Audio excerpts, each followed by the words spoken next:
A well-regulated militia being necessary to the security of a free state.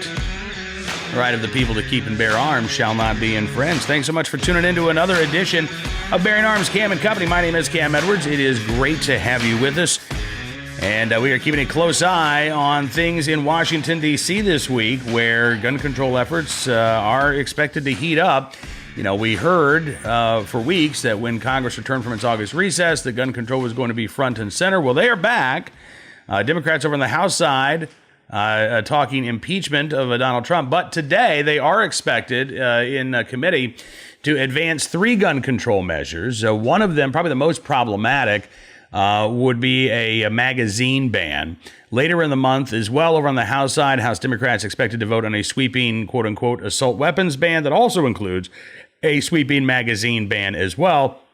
They want to send these bills over to the U.S. Senate. It's not likely that they would get a vote over there, but Democrats continuing to apply pressure to Republicans to adopt some form of gun control measures. Mayors from around the country were at the White House yesterday talking with White House officials. Now, they did not meet with President Trump directly, but they did meet with White House staff, and they were pushing, quote-unquote, universal background checks, something that Nancy Pelosi and Chuck Schumer were calling for yesterday as well. In fact, they were demanding that President Trump pressure Mitch McConnell to hold a vote on H.R. 8, which is a quote-unquote universal background check bill that's already cleared the House. It is over on the Senate side.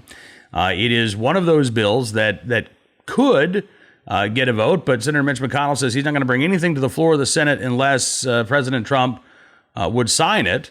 And President Trump right now he's talked sort of generally about, quote, improving background checks, not expanding, but improving background checks and red flag legislation. So it looks like that's what the White House may be interested in if they want to, quote unquote, do something.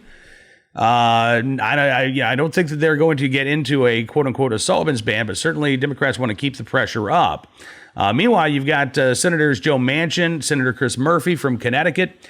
They too have talked with President Trump in recent days. Now, they're not calling for quote unquote universal background checks. They're willing to accept some half measures, knowing that we can come back and get the rest further down the road. Chris Murphy from Connecticut talked about how, we're willing to work with the president. We've got some creative ideas here to try to get Republicans on board.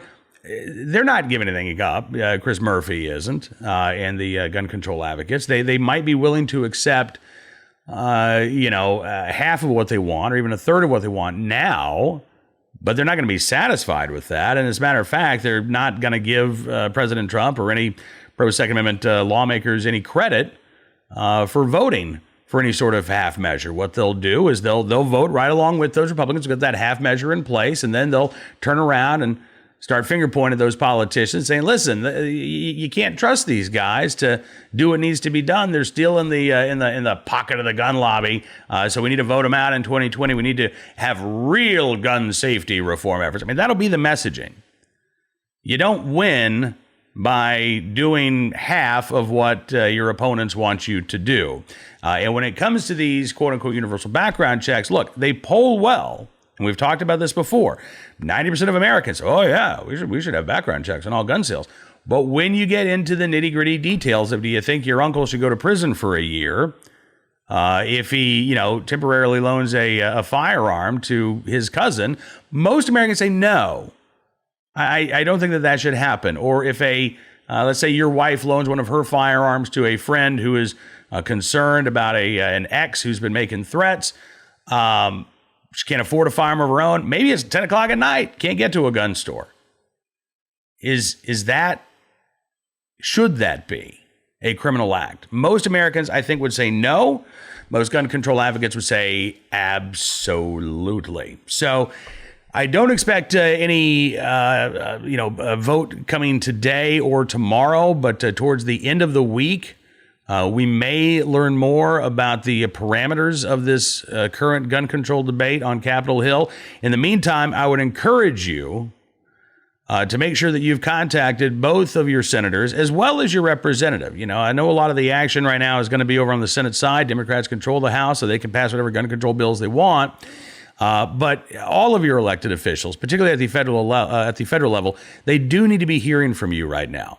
Gun control groups have a very concerted effort right now to flood the phone lines and the email servers of Capitol Hill so that they can, these lawmakers feel the pressure to support gun control bills. So they need to be hearing from Second Amendment supporters as well. Meanwhile, Texas Senator Ted Cruz, boy, he's a busy guy these days. He's going to be meeting with Alyssa Milano today for a, quote, civil debate. I was hoping this was going to be televised, but no, apparently it's a private meeting. But the two are going to sit down and talk gun control. I would love to be a fly on the wall for that because I have a feeling that Ted Cruz is going to bring the facts and Alyssa Milano is going to bring the feelings.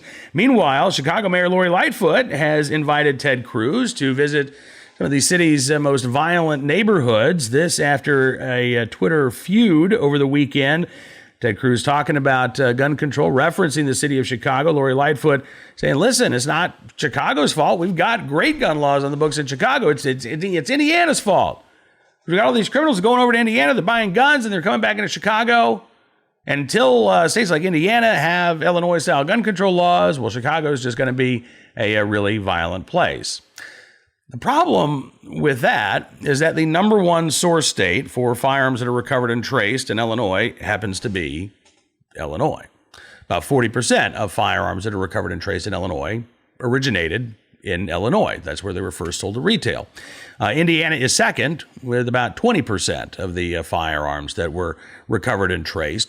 But one of the issues with Lori Lightfoot, using ATF trace data to make the claim that, it's Indiana's fault, is that not every gun that's traced is actually used in a crime. And certainly not every gun that's used in a crime ends up getting traced.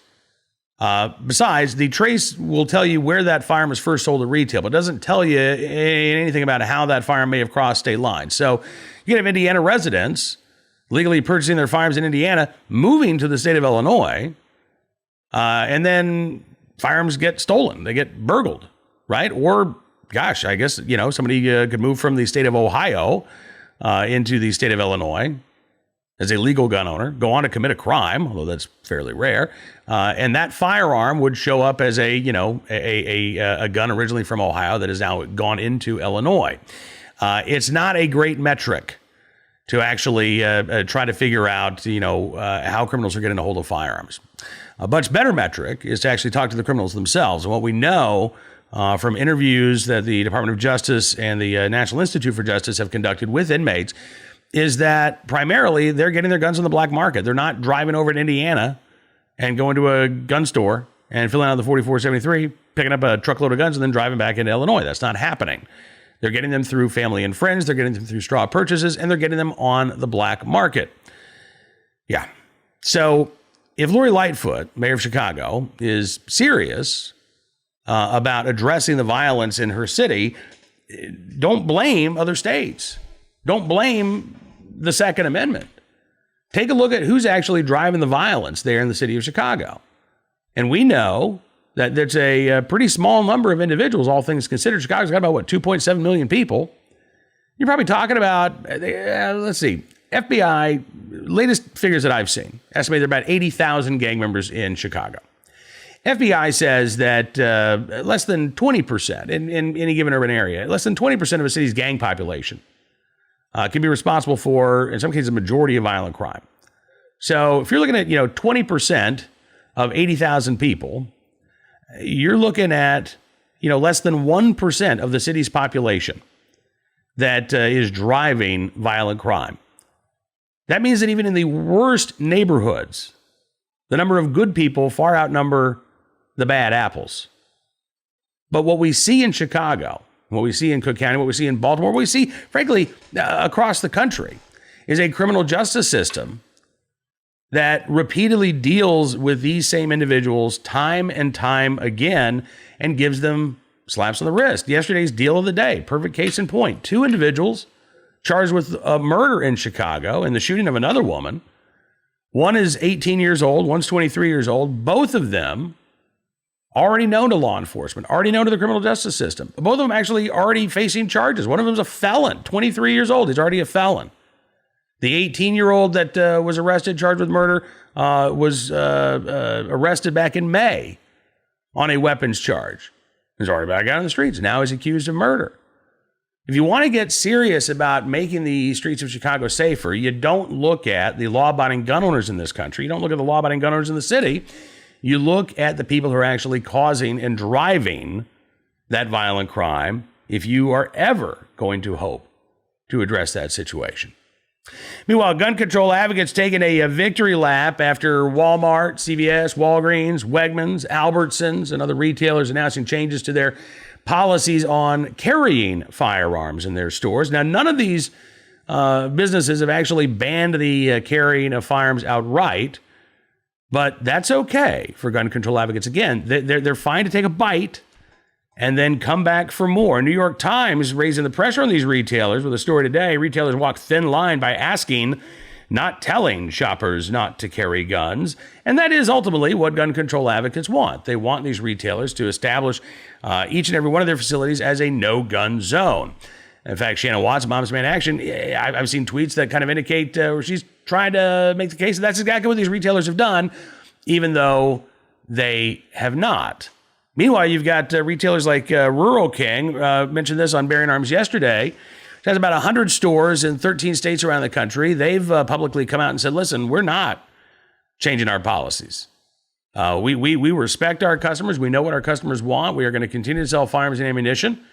I'm about 2 hours away from a Rural King location, so I can't actually run over and check and see what they have in stock, but I did go online. They are selling AR-15s. They are selling magazines that can hold more than 10 rounds. They are selling plenty of ammunition, and they have no plans to change that. And I got to tell you, I think that they're probably going to be, getting some benefit from that. Meanwhile, these other stores, I think they do sort of want to have it both ways.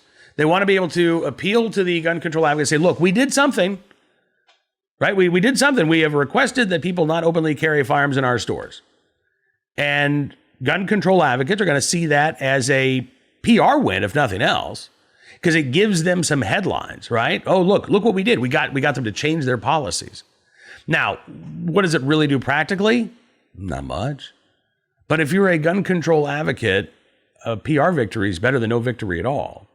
And again, you've already made inroads with these establishments. Now you can go back and say, okay, listen, we appreciate what you did. It's a great first step, but you really need to go further. Because if you did this, if you said, hey, listen, we're going to ask people not to openly carry because we don't want customers to be scared. Well, I'm telling you as a gun control advocate that your customers are still going to be scared if they know that it's legal and lawful and allowable under your policies for anybody to carry a firearm, even concealed. It might not be thinking about it, but you know what? It's just going to have that uneasy feeling in the pit of their stomach. So you really need to go ahead and turn all of these establishments into gun-free zones completely. That will be the argument. They will continue to make it. I doubt you'll see any further changes by any of these corporations anytime soon. But a year from now, 2 years from now, it could be a very, very different story, I think. Again, right now we are in the midst not only of a fight legislatively and a fight legally. We have just about 3 weeks before the U.S. Supreme Court comes back in session. October 1st at the court's conference, they are expected to deal with a couple of Second Amendment cases. They've got the New York State Rifle and Pistol Association versus New York City case. That's before the court. New York City tried to change their law in order to moot this case. And the attorneys for the New York State Rifle and Pistol Association, Paul Clement, former Solicitor General, arguing to the Supreme Court, look, there are still live issues here. And even if the New York City changes had completely resolved this issue, well, they could go back and they could change things once again. So this case still needs to be heard. Gun control advocates, again, desperate to avoid any Supreme Court review of any gun control law in the country. So we've got that coming up legally here in a couple of weeks. But then culturally, this fight continues as well. And the fight is over the denormalizing of gun ownership. There's a story we've got at Bearing Arms today, just went up a couple of hours ago, Lancaster County, PA, Amish country. And the the Lancaster Country Day School, which is a private school there in Manheim Township. If you want to send your kid there, it's got to be about $24,000 a year, at least for high school. And they are requesting that the commissioners there in Manheim Township pass an ordinance that bans gun shops from within 1,000 feet of any school building. So they want to establish not just a gun-free zone, but a gun store-free zone. They also want to ban any advertising for firearms within 1,000 feet of a school. And last night at the commissioners' meeting, they heard from several students who talked about how, just the thought of seeing an ad for a firearm or a gun store near their school, it bothers them. It just makes them queasy, and they're worried about their safety, and they're going to feel better, though, if this ban is put in place. I have no idea why that would make them feel better, and I have no idea why they're not teaching critical thinking skills there at Lancaster Country Day School. You'd think $24,000 a year would buy you a little bit of critical thinking skills, but no, apparently not. One adult attendee at the commissioners meeting last night said, listen, if a vegan came to this commission and said, I'm really bothered because Burger King's got, ads for Whoppers there in the window, can we please take that down? They'd be laughed out of here. So why are we having this discussion when it comes to gun stores and ads for firearms? Well, the reason why is because, again, there is a big push right now to denormalize 100 million American gun owners and to denormalize the idea of gun ownership.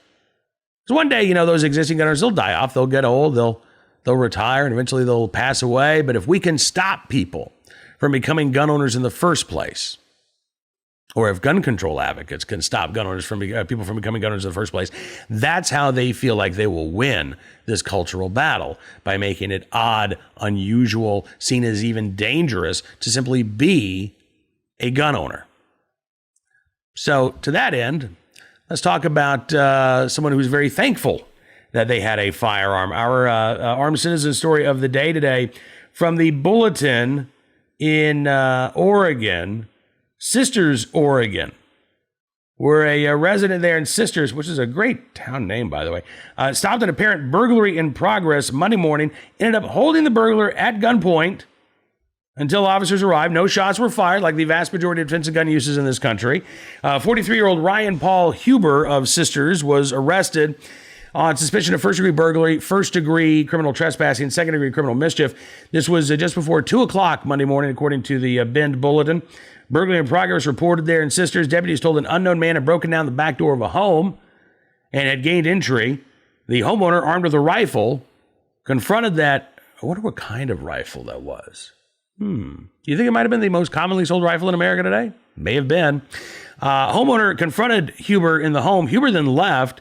He then went to another home, started ringing the doorbell. Don't know why he decided not to break down that door. That homeowner also called 911, told Huber to leave. Huber then walked back to the original home, the home that he had kicked down the back door, and he was held at gunpoint by the homeowner until sheriff's deputies arrived. According to the Bend Bulletin, Huber told deputies he believed his family was being held hostage and was in danger. They weren't. They were all sleeping at home, and they're fine. Mr. Huber, now behind bars, facing charges, that homeowner having to fix his back door, but safe and sound, thankfully, and thanks to the fact that he had a firearm there. Now, our deal of the day comes from Philadelphia. You got a lot of anti-gun politicians in Philadelphia. They're probably not going to talk much about this story because there's no firearm involved. But a 5-month-old boy is dead. Mom is getting ready to be charged with murder, and as it turns out, she is no stranger to the criminal justice system. According to CBS in Philadelphia, police say the mom allegedly admitted to investigators that she beat her boy with various objects in his room there in the Tioga neighborhood of Philadelphia. The boy had bruising to his face, into his neck. According to police sources, he was found unresponsive just before 9:30 on Saturday morning and pronounced dead minutes later. Neighbor Russell Turner told CBS Philadelphia, when I came out there were police in front of my door, police down the street, and an ambulance. He says it's just a tragedy that happens in our neighborhood. Markema Harrison, another neighbor, said it's sad he didn't even live his life yet. It's not fair at all to that baby. I don't know if money has anything to do with it, but if she did, or I don't know if the mother has anything to do with it, but if she did, she deserves to go to jail. Mom right now is on parole until 2022 on a previous conviction. According to CBS Philadelphia, this mom, who again, according to police sources, is going to be facing first-degree murder charges, has 16 prior convictions. 16. What's she still doing out on the street and in her home instead of behind bars after 16 convictions? But the district attorney there in Philadelphia, I doubt he's going to talk much about this case. He's too busy talking about the need for more gun control laws. And this doesn't involve a firearm. So why would this case matter? Unless you care about things like, actual public safety and children getting to grow up and live their lives. Now, our good deed of the day from West Hartford, Connecticut, Fox 61, on a neighbor who actually helped subdue a burglar, unarmed. Helped subdue this burglar. Looks like the burglar was unarmed as well. This was Monday night.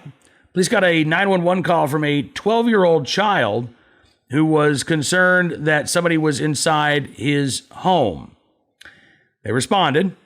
While they were on the way, another reported burglary in progress call came in from the next road over. Sergeant Brett Balaciano of the West Hartford Police Department told Fox 61 the suspect ran from the house, and a few neighbors in the area were able to tackle him and hold him onto the ground until we got there. How about that? Now, one of these neighbors didn't want to be identified. He did talk with Fox 61. He said, "Don't call me a hero." He said, "I did what I thought was right." He said there were a lot of kids around, including his own. Sergeant Balaciano says, "I commend them. It takes a lot of guts to run somebody down, especially that just committed a felony." 36-year-old Andrew Harris, who's old enough to know better, police say was under the influence of drugs when he committed the burglaries. Stole a backpack, allegedly from the first home before entering the second. He's now being charged with burglary in the second degree, burglary in the third degree, risk of injury to a minor, as well as a sixth degree larceny as well. Neighbors told Fox 61, "It's such a quiet neighborhood. We never would have expected anything like this to happen here." Well, it can happen anywhere. Sergeant Balaciano says, "Look, keep your doors locked at all times. Doesn't matter if it's during the day or the night. You never know what's going to happen." That's pretty good advice. I mean, even if you live in a nice neighborhood. Look, I live in the middle of nowhere, as you can see from behind me, right? We still keep our doors locked, even in the middle of nowhere. Just because you live in a rural area or a place that you think is safe doesn't mean that where you live is crime-free, after all. But glad that that neighbor was in the right place at the right time, willing and able to do the right thing, and to bring some peace of mind, some real peace of mind, to that 12-year-old there in West Hartford, Connecticut. All right, that is going to do it for this edition of Bearing Arms Cam and Company. We are keeping a close eye on everything that's going on in Capitol Hill, and we'll be back tomorrow with more updates. Also coming up on tomorrow's program, we're going to talk with John Stokes, another member with Open Source Defense. He's got a piece at Reason Magazine on the quote-unquote gun buyback phenomena. I call them compensated confiscation programs because that's exactly what they are. The government didn't sell you these firearms, so they can't buy them back. They can take them from you and say, in exchange for us taking your gun, we're going to hand over a little bit of money for you. We've got a piece, we talked actually yesterday with David Campbell from Effingham County, Illinois, about Second Amendment sanctuary cities.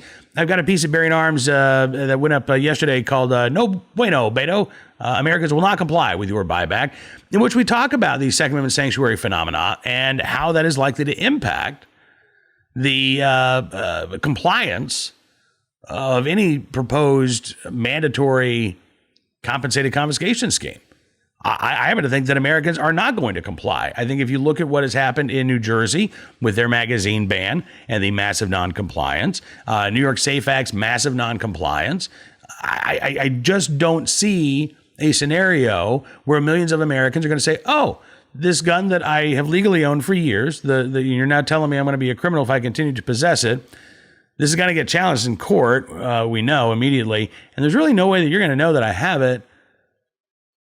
I don't think I'm going to hand it over. Yeah, I don't see a lot of Americans embracing the idea of, okay, I'm going to hand over this gun that I legally own because you told me I have to. We have a streak of civil disobedience built into our American DNA that stretches back to the Stamp Act before we were even the United States of America. But we had, disobedience regarding the Alien and Sedition Acts in 1798, the Fugitive Slave Acts in the 1850s, all the way up to the Civil Rights Movement in the 1950s and the 1960s. You even talk about the cannabis legalization movement going on right now, where states across the country are saying, oh, this drug is illegal at the federal level. Well, it's legal here. And if you want to enforce your federal drug laws, yeah, you go right ahead, but we're not going to help you. Not in that regard. Same thing with these Second Amendment sanctuary cities. Fine, you want to have your mandatory gun buyback? I mean, I guess you guys got to have to ramp up here because we're not going to lift a finger to help you. You want to enforce your federal gun laws, go right ahead, but those are federal gun laws. Those aren't state gun laws. Those aren't local gun laws. And we are going to continue to respect the Second Amendment. I have a feeling that's how that would go down. We'll talk with John Stokes from Open Source Defense about that tomorrow as well. In the meantime, thanks again for being a part of the program. You can find us in podcast form on Apple Podcasts, on Spotify, on Stitcher, at townhall.com podcasts. Also, subscribe at Town Hall Media on YouTube to get the program each and every day. We appreciate you watching, listening, and spreading the word, and we will see you back here tomorrow with another edition of Bearing Arms Cam & Company.